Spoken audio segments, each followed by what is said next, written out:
Kerry Garrison with VoIP Store, and today we're going to show you how to set up external SIP gateways with trixbox Pro. Now, if you're not familiar with what an external SIP gateway is, I'm going to give you an example here. This is the Patton 4114. Now, this is a 4 FXO device. I can have 4 phone lines connected to it. There's also the 4960, which can have up to 4 T1 circuits in it. So these are great devices for connecting to the telephone network in order to get connectivity to a trixbox Pro system. Now, this is an external SIP gateway, so it doesn't fit inside the server like an interface card would. This is going to sit outside and connect via Ethernet. So it's a physical connection to the PSTN, but it creates a SIP trunk that trixbox Pro can connect to. Now, the pros and cons of using external gateways. The pros being it can be located anywhere in the building. Sometimes you have a phone room that you've pulled out the old PBX, but the server is going to be somewhere else, so you can put the gateway where the telephone circuits are, connect over Ethernet, and then connect to the trixbox Pro system. So it allows you to put the gateway somewhere separate from the PBX. It saves on having to move those phone lines. If you've got a lot of phone lines, that can be very costly. It doesn't require you to move hardware between boxes if you have a hardware failure. If you've got an internal card and you've got an operating system failure, you have to physically take that card out and put it into another machine. With an external gateway, all you have to do is bring up another system and you're back up and running. The downside is it requires additional power and space. It's got to be plugged in to AC power. It is another box that has to sit somewhere. If everything you have is all rack mounted, it just needs to sit on a shelf or something. And it's going to be a little more time consuming to configure, where some of the interface cards are fairly automatic. We have to go through some steps to actually get this up and running, but you'll see it's not that difficult. Some situations that call for an external gateway, as I said, when you have to physically have the phone server in a separate location from the phone lines. If you're using trixbox Pro's live backup server, this is a great example because the system can fail over from one system to another, but if you have external cards, you have to have duplicate cards and you still have to physically move the phone circuits. If you're talking to an external gateway, that's going to be seamless and you can do that whole thing remotely without having to go in and touch hardware. Or when your PBX server is physically too small to have cards in it. We have little micro servers and mini servers and you just can't put internal cards in them. In that situation, an external gateway is the way to go. Now, how do they work? Well, it physically connects to the phone circuits. This one has 4 FXO ports. The 4960 has up to 4 T1 circuits. They plug in, and all you have is an Ethernet network. So very simple physical connections. Now, to connect it to trixbox Pro, you need to download the Smart Node configuration tool, and there's going to be a link down at the bottom for that. And when you run that, you'll see the screen that will come up and show you the IP address of the devices that it found. Then we can go to the web interface of each device to configure it. But something else we need to do is create a config file. And by doing that, we're going to take an Excel spreadsheet. Again, there's a link for that down below. You open that up, put in the relevant information, and it's going to create a config file for trixbox Pro that we upload to the system and get it up and running. So that's going to take a lot of the headache out of configuring these devices. Real simple to do that. So you're going to enter the appropriate information, click the generate button, and there's going to be a trixbox name config file that you just upload. And we'll show you how to do that in just a moment. To configure trixbox Pro, all we need to do is configure a very simple SIP trunk to the box, and we'll be able to make and receive phone calls. So I'm going to show you the configuration file tool.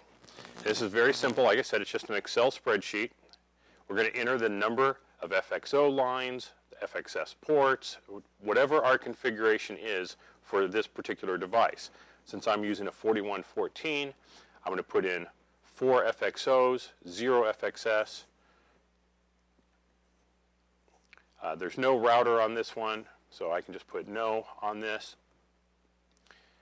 The IP PBX is on the LAN side. Again, it doesn't really matter because I only have one Ethernet port. On some of the Patton devices, like the 4960, it's the complete router, so there's a little more configuration. But this one's going to be fairly simple.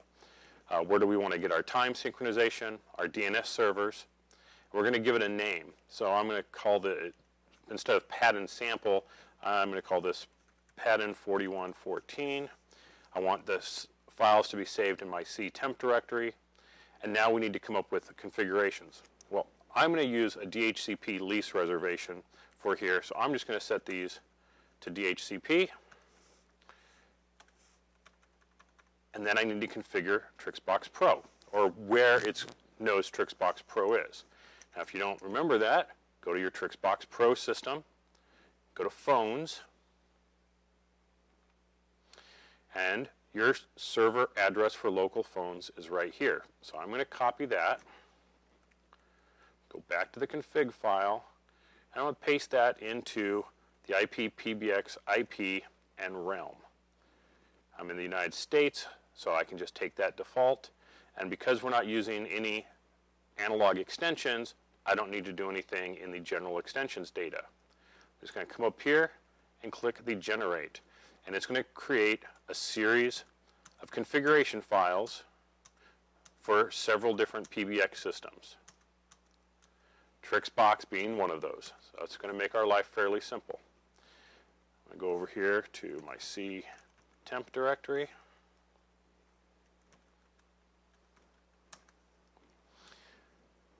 And I can see that it's created my Trixbox configuration file. So we're going to upload that to the system. So remember, we already got the IP address from the Smart Node configuration tool. So I'm just going to go to that in my web browser here. In the upper left-hand corner, I'm going to go to Import Export.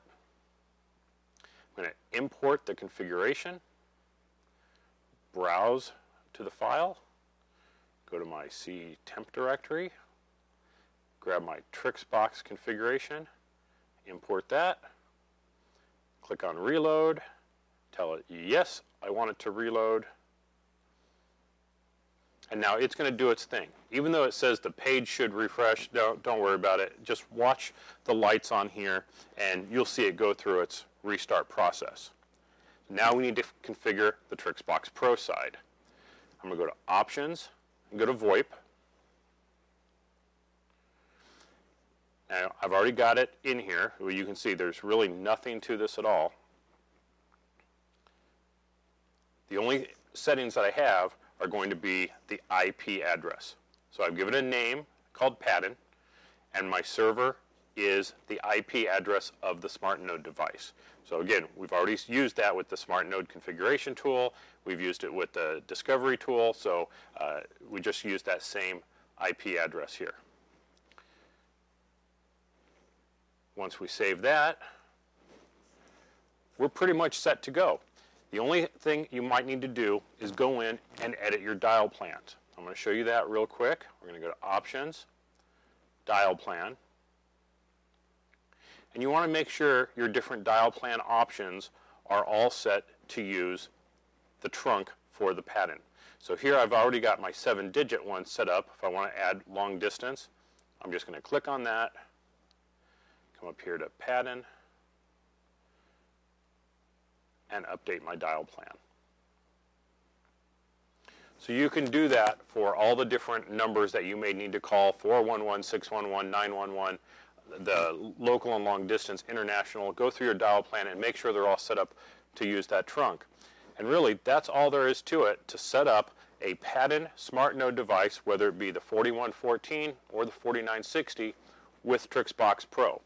This has been Kerry Garrison with VoIP Store. Thanks for watching.